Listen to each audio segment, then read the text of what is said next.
Pas zjarrit në një pallat të ndërtuar nga kompania Arlis Ndërtim në zonën e njohur si Farmacia 10 në Tiranë, dole në pah probleme serioze me sigurinë në ndërtim dhe mungesën e rregullave të qarta ligjore.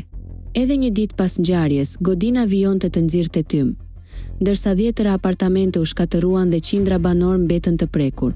Banorët përjetuan humbje të mëdha materiale, ndërsa disa prej tyre shpëtuan me vështirësi nga flakët dhe tymi. Autoritetet raportuan disa të lënduar dhe nisën hetimet për shkaqet e zjarrit, duke arrestuar disa persona të lidhur me administrimin dhe funksionimin e godinës. Specialistët e fushës theksojnë se problemi shkon përtej një shkaku të vetëm.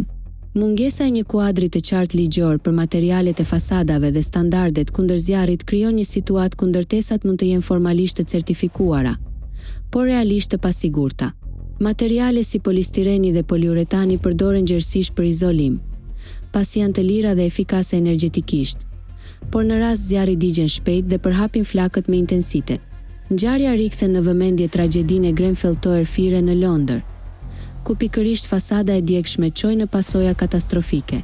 Ndryshe nga Mbretëria e Bashkuar që pas asaj ngjarje forcoi ligjet, në Shqipëri mungojnë ende rregullime të tilla.